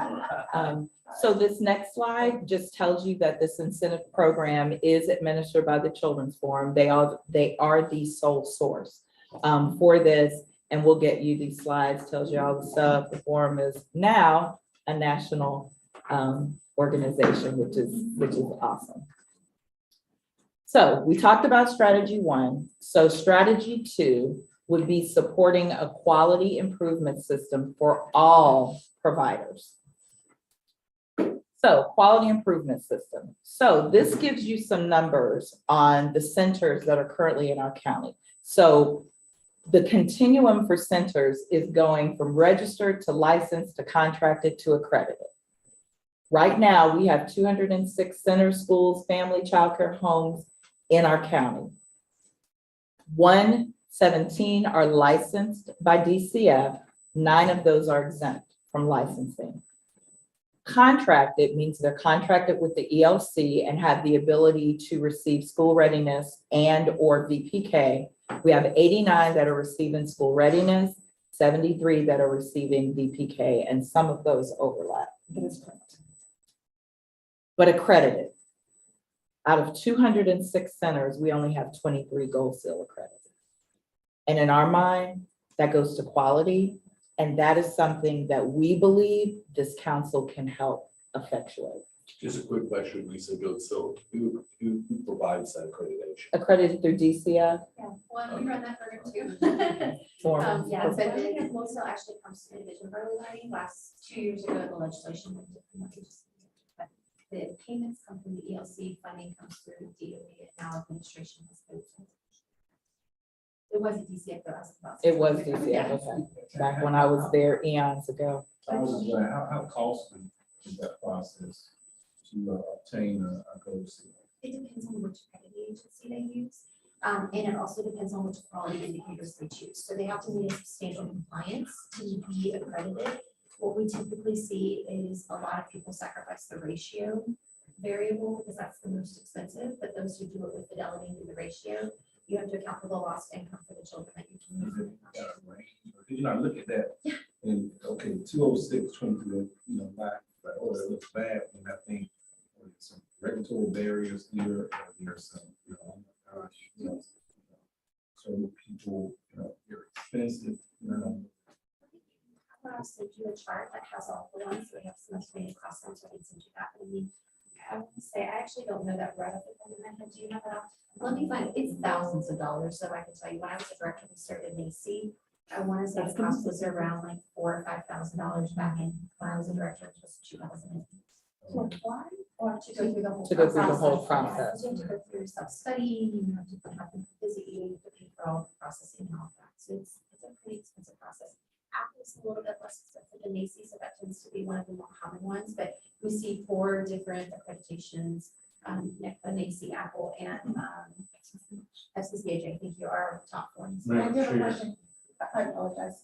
In your opinion, a professional opinion, with the accreditation, is there clearly a quality difference? Or is it just the fact that some facilities have the dollars to pay for the accreditation? Such a high. That is a loaded I'm looking question. at the list here and I would say a lot has to do with the latter. Well, and I think what we're looking at right now, and I think what evaluation shifts are happening in the state is they're looking at the class scores aligned with accreditation, and we haven't seen those results yet. So it honestly would need to be evaluated to that depth, and we should have those answers soon because they're looking at class. It is really why, when I was at the state and why we chose class as our place that we invest, is because it didn't cost a lot of money. You could have very minimal resources and do really well interaction with kids. So that, and it has a lot of research around it.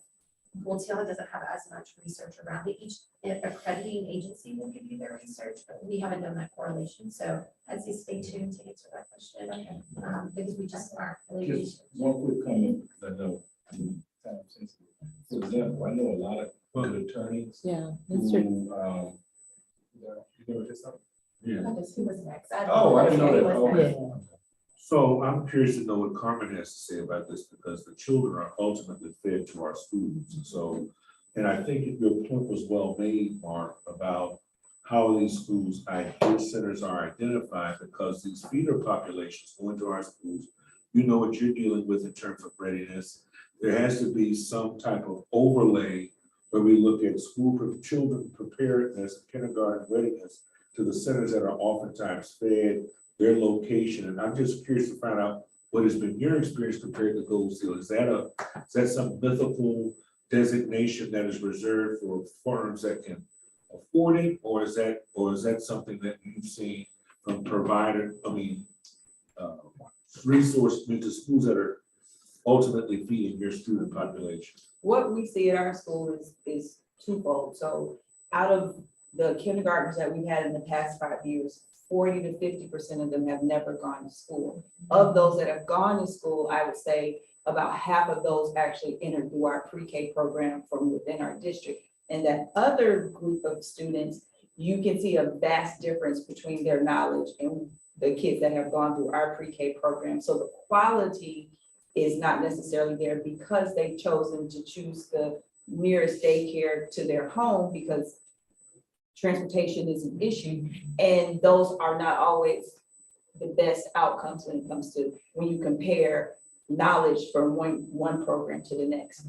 So that's like our little sector of the world. And when I think about our school, I can think of in a 1 mile radius of our school, I could probably count 5 schools. I'm thinking of them too. Right, those same ones.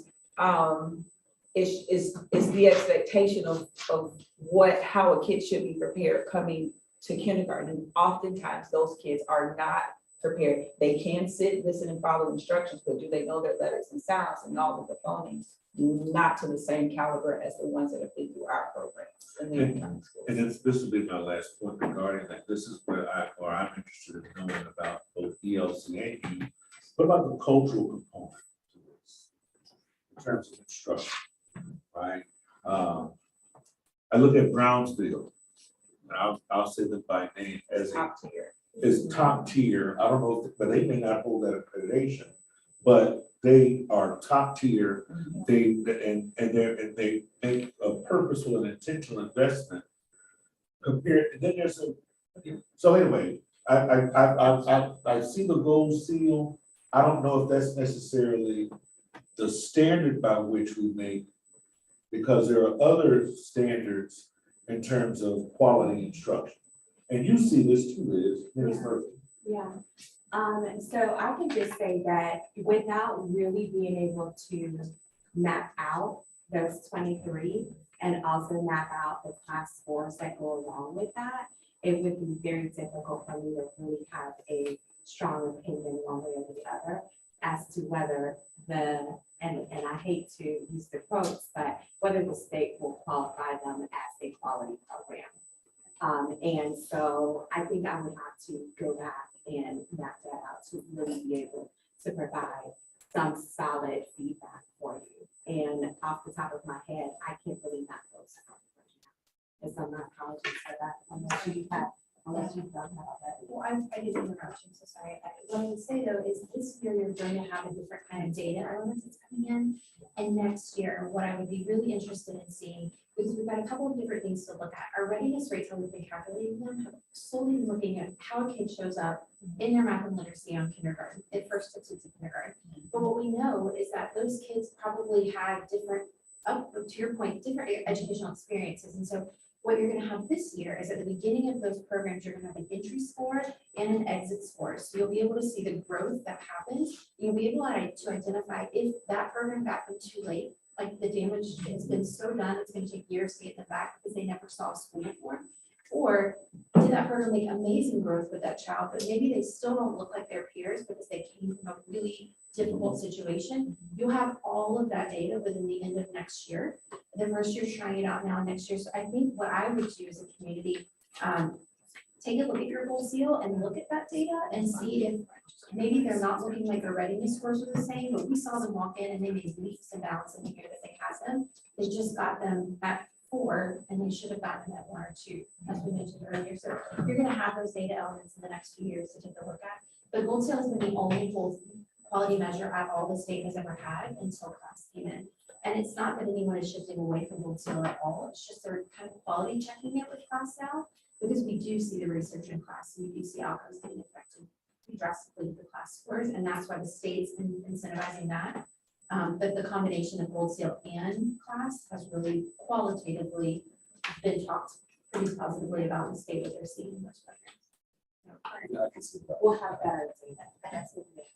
Thank you all. Sorry. No worries. No, give us the time. Yeah, no worries. We will move forward. Yeah. But I do think there's more conversation that Oh, needs to yeah. happen around this, so it's not going down a dead deal. Okay. Well, and from the conversation, I think that's where this slide comes in. So we want more registered programs to become licensed. We want more licensed programs to become contracted, because when they become contracted, they are eligible to receive the VPK and the school readiness, which means that you can have more children participating in those programs. What I'm hearing here is we'll do a little more research and for full transparency, I have heard lots of conversations either way, whether gold seal is important versus whether it's not, whether it's a rubber stamp, whether it's about money.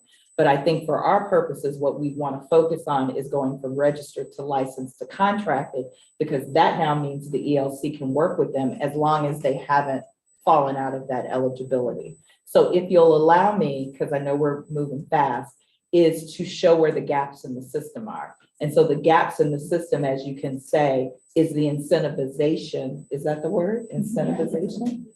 Of going from licensed to contracted, and what needs to happen to get them there, because now we are able to better leverage those VPK and school readiness funds. And so does this council want to insert ourselves into that piece to get them into that contracted space? Because ultimately, not only is that going to help the children, it's going to help the parents when they're trying to fund that. Can I add just one thing? Sure, go ahead. And I'm sure that Liz and or Aaron would jump in on this. One of the reasons that makes gold seal attractive, and just if that is, and it's kind of identified as number 3, despite the argument, is that if a center is contracted with ELC and they are accredited, they pull down more money for that center. And right now, even with all of the ARPA dollars for one of those pots of money, if you are not accredited, then you're leaving, those centers are leaving money on the table. One of the things that I know that we've talked about in this council is how can we leverage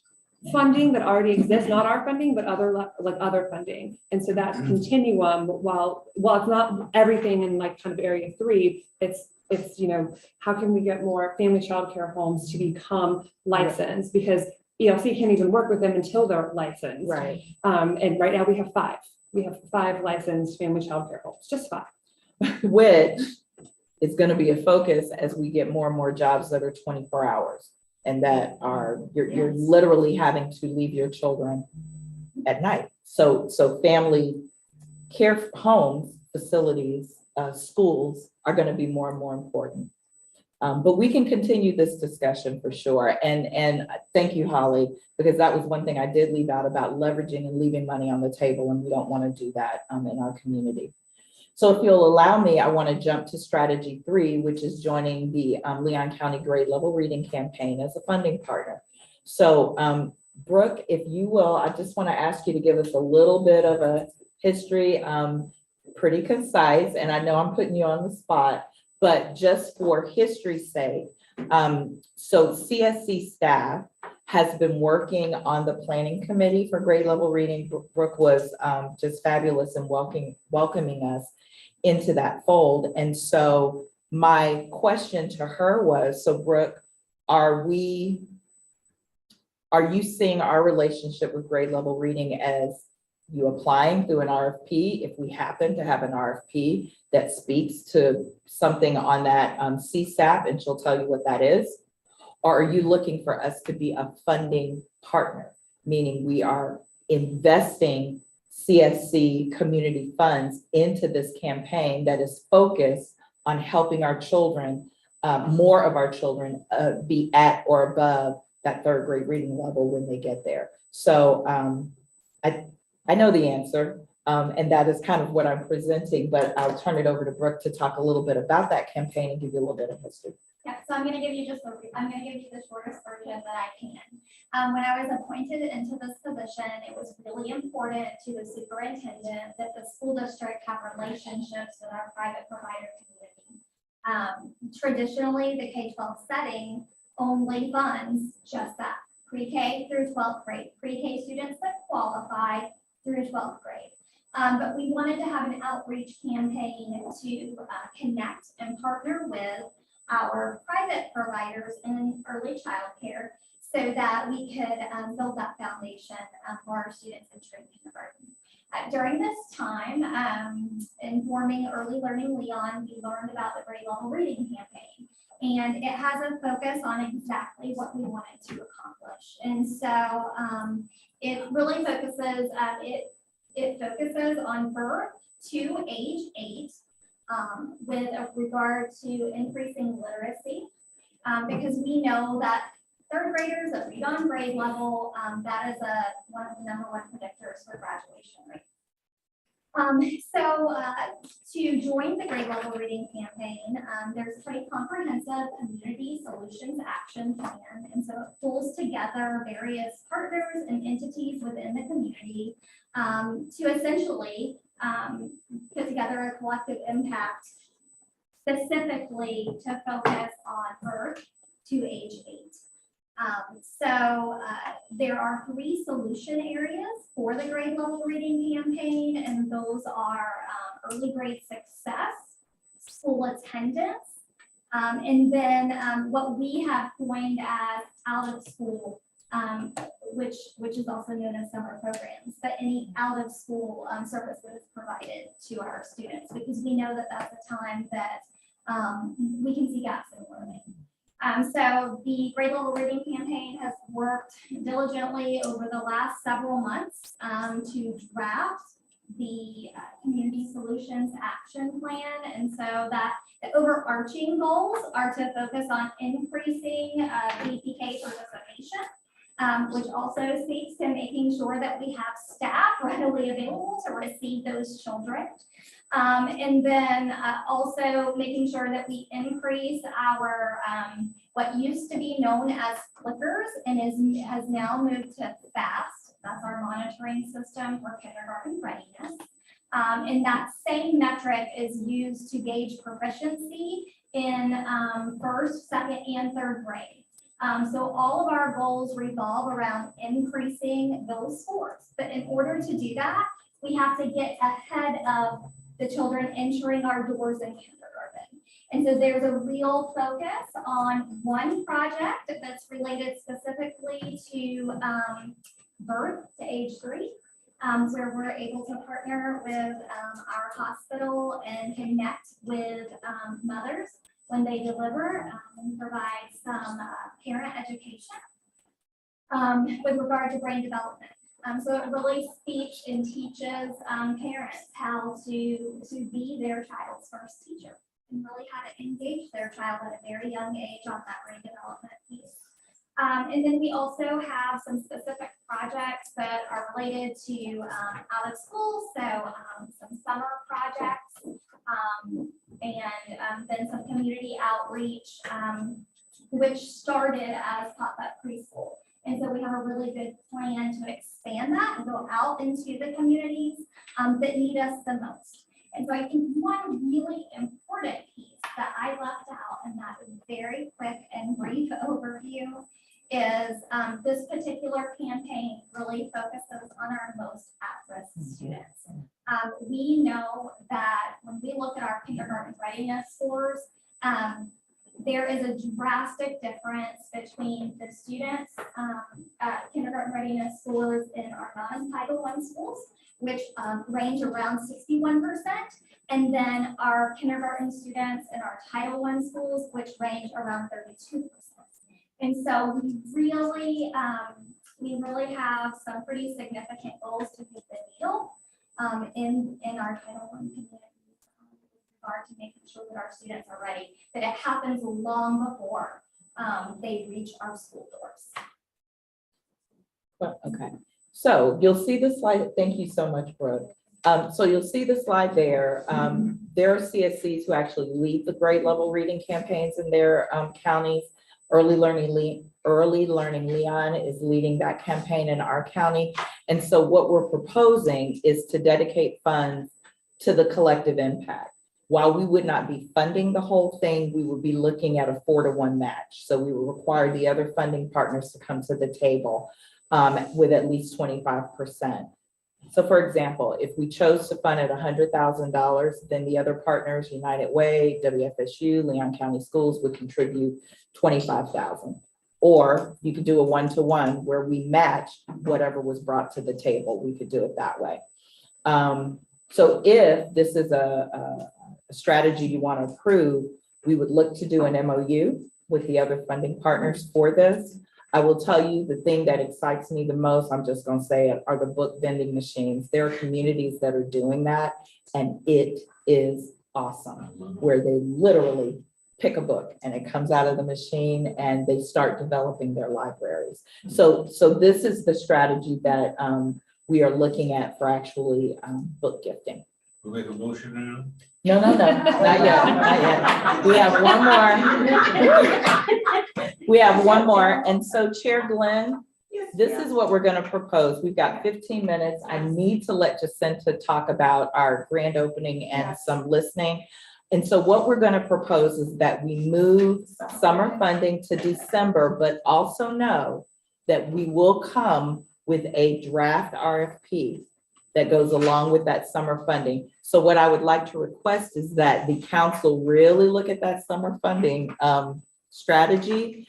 You provided us with your input, but look at it again, provide us with your input so we can have a good discussion, and hopefully if we need to we can have that draft RFP for you to look at so that we can approve it in January so that we can issue it in January, early February, so that we'll be on time for the summer.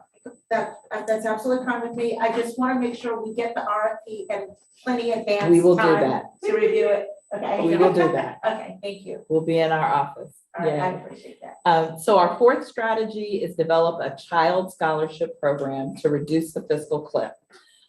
We heard you last meeting, and so we are looking at how we do that. So it would be funding the expansion of eligibility of school readiness subsidy and flattening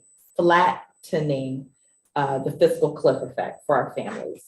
So Holly always gets ahead of me. So you can see what the fiscal cliff effect is. The cliff effect occurs when even a modest increase in income leads to a complete termination of a benefit and a large net loss to the family. So if you look at the scenario, a single working parent with 2 children, breaks even with a combination of wages and work support benefits that include childcare assistance, food stamps, Medicaid, income tax credits. As the parent's earning rises, he or she begins to lose those benefits.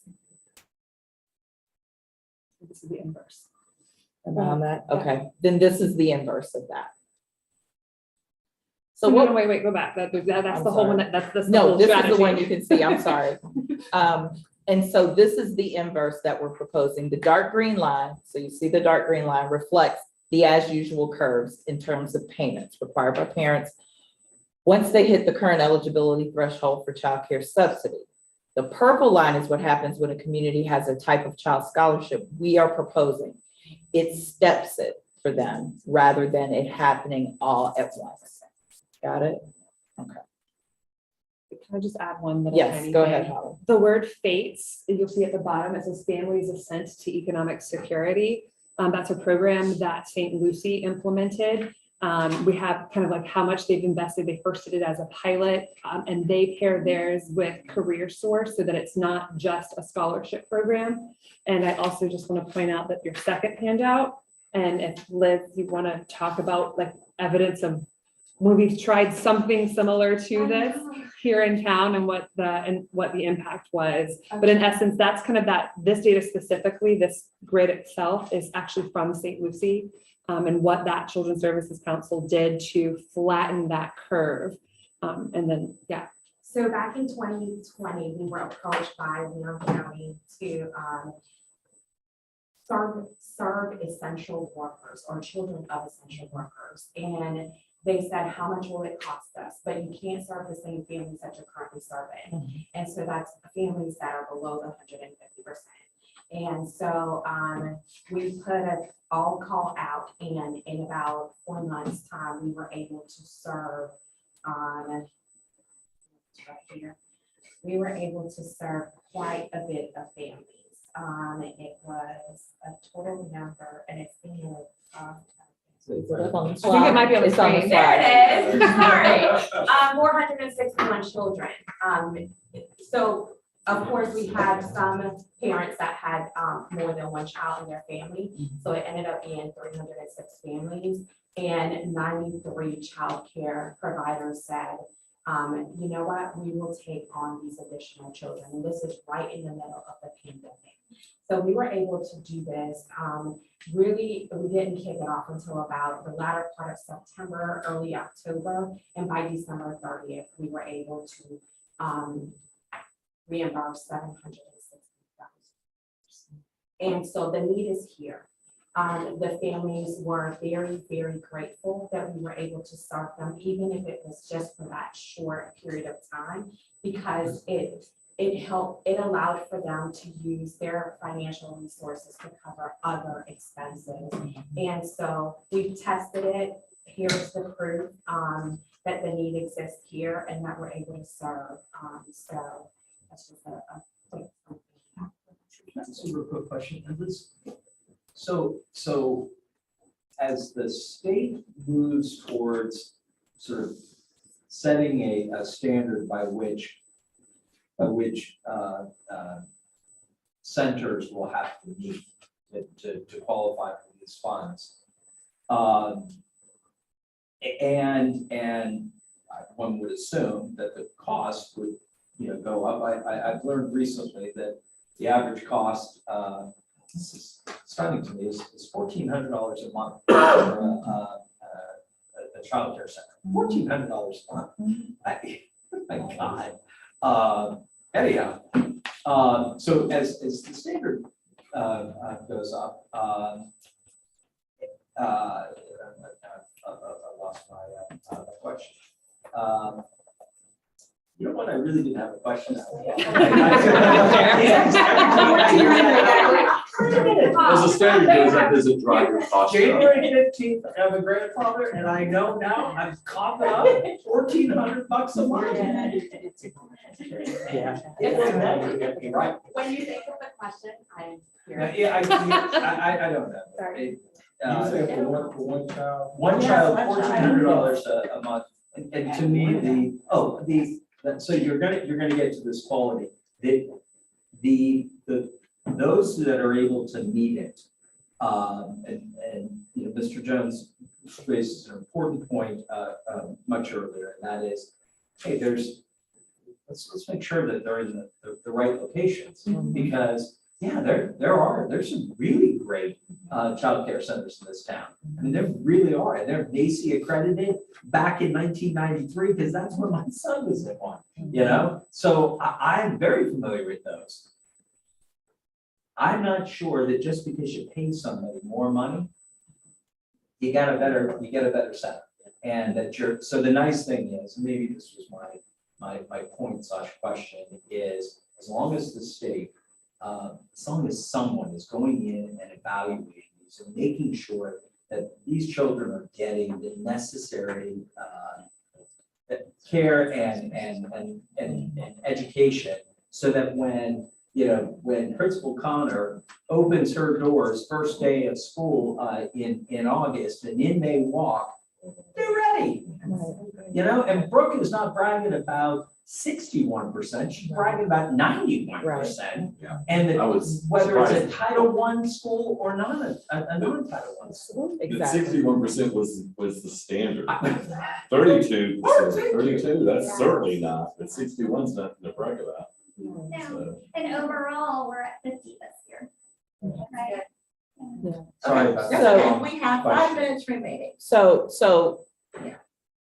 with all of this information on quality early learning, I think what we need to know as the team, are we going in a direction Yes. that makes sense? This is To the you most as a exciting council. meeting, Okay. It the is. most that I've enjoyed. Is that a motion? No, not ready, not ready. Talking about- But- Yeah. We'll get that We're in there. the right No, direction, she but there likes is it, more getting kids information. ready. Yeah. That's what this is all about. Right. So we've taken notes on some additional information there, but if we know we're going in the right direction, we can hone in a little bit more. I will say that the information that we've presented under high quality early learning are, for the most part, sole sources. And so if we can hone in and kind of get where you want us to be, we can start these after the first of the year. And that's kind of the goal, so that we are getting that money out there and we are moving it in a place where that is congruent with the priorities of the council. So with that, we will stop with early childhood. We have some stuff we'll bring back. We will do summer and hopefully family supports in December, but know that with summer, we're going to bring a draft RFP to you so that we know we can get that ready. All right, so with Madam that, Chair, it may make sense at one of these meetings, just because we keep getting I know, behind. that's what I'm We worried. might want to figure out, like, maybe we start the December meeting at 3:00 or the January. Somehow we I gotta don't catch disagree back with up. I'm worried because I do see the length of this agenda in December awfully long. Yeah. But I agree. I think we can figure that out. My yeah. motion bounced like 6 to December, so. Okay, all right, let's move forward. So thank you all very much. Very grateful to our special guest. You provided a lot of very Awesome. exciting information. thank you so much for Karen and Liz and Kiki. Thank you. All of you. All right, and while they take pictures, let's go on to upcoming events. Ms. Green. So our upcoming events, I am going to yield to Jacinta Clay. Ms. Clay is going to talk about our 2 upcoming events we have. Okay. It's on the screen for you. Look, I'm looking at that. There's so many dates in my head, so I'm like, okay, I need to look back at these dates. But our office grand opening, so I am so excited that we have finally got to this time where we are moving into our space. We will be moving in December, but our grand opening is going to be Friday, January 20th. That is our opening to the public. So we will have, the chambers will be on site so we can do ribbon cutting, and it will be a wonderful time. And then you'll get the tour of the space. So we'll have tours, we'll have space tours in about 15-minute increments where the public will be able to tour the space. And so I am excited about this grand opening. Will you send a meeting invite to make sure we block our Oh, calendars? yeah, you will have a beautiful invite in your inbox. It will be on your calendars. You will not miss this day. And it's right after our council meeting on that Thursday, and the very next day is our grand opening. Perfect. All right. I've got We're gonna have a sense of RSVPs in terms of numbers so that we're, Absolutely. right. We're working on that. He has a so we great don't have it caterer. just yet. I don't want people feeling No. like they gotta take food home. And we'll definitely at our next meeting also have like some flyers that you can Yeah. share with people as well. The listening session. And then our family listening session, so I know we did this, just a few months back, I wanted to say last year, but I'm like, we're not quite there just yet. But we did this a few months back and we agreed that we'll do this again, as we get ready to release our new funding. So we have our next 3 listening sessions already planned, January 26th. And these are, the 26th is a Thursday, the 31st is on a Tuesday, and then the 1st is on a Tuesday. And so they're in different locations this year. It'll be Sable Palm, Jack McLean, and Lake Jackson. So we are going to provide little postcards for you all with a QR code that you can hand out because we really want to hear from families for these. These listening sessions are specifically for the first 2 RFPs we're going to issue, for sure. The other thing is we are going to, I think we may bring in a facilitator to do these because I don't want to facilitate. I want to listen. I want to be able to hear what people say. So, so just keep that in mind. And these will be live in terms of registration at right after the Thanksgiving holiday. So just so you know. And the way you manage the conversation has been masterful. And it also provides a direct connection with you and our community and helps to put your directorship out front. I'm just saying. But I got I understand where you're coming from. I understand. Thank you. Absolutely. I understand and I appreciate that. We are at 6 Yeah, o'clock, we are at Chair. 6 o'clock. All right, so for our next meeting date, I do want to refer everybody to page 51 in your packet. Our next meeting is on Thursday, the 15th, and you have it 2 o'clock here. Do I have 2 oops. o'clock? No. No. It So- should be Yeah, 3, it should be 4 So it is o'clock. supposed to be at 4 o'clock. Yeah. No, it's 4. We have your IPN at 2 o'clock. Yeah, we Well, have thank a you we have very a much. public I see meeting that. before Okay, that, Thank yeah. you very much. I was looking at the wrong line. Thank you. All right. So we are meeting still right here, same location at 4 o'clock. Hopefully for the last time. Right, because we'll be in our new building Yes. after that. I'm gonna go to the next meeting agenda, which is awfully long. And what I will ask the board to do, our staff to do, as we go through this, if we do have to make some changes, as Mr. Mitchell suggested, for a January meeting, like, let's plan for that, because I want us to be able to catch up to where it is that we need to be, and we do have a lot to cover. But for our agenda for our December 15th meeting, once again, the community impact stories, which I thought the one today was excellent. We'll have a presentation of the executive's evaluation committee recommendations that Mr. Rowe referred to. Presentation of the draft community investment partners funding that Ms. Green referred to. Presentation of the draft reserves policy. Presentation of the capacity building RFP. Our discussion of our family supports strategic framework. And then we also push the summer bridge funding for that particular event and the RFP. That will be a part of that conversation. So y'all be ready, bring a pack of lunch. It's gonna be an impactful meeting, hopefully. Yes, sir. Could I also make a suggestion, Madam Chair, for Yes. you and the executive committee? For some of these things, if they could potentially rise to the occasion of a consent agenda item, and then as board members review the packet, if there are things that they want to pull from consent for us to consider, then that may also help us with some of the management of our agenda items. I agree. I completely agree, because I love the fact that we're doing the consent agenda now, but if we just be more thoughtful of what else could be included, your point is well taken. Depending upon what the item is. Absolutely. Thank you very much. So we can feel free to push the executive director's evaluation to consent. That was a joke. That was a joke. No. It's on the record. No. Okay, no, I understand what you're saying, but we will definitely take that into consideration as we meet with the executive committee. Thank you very much.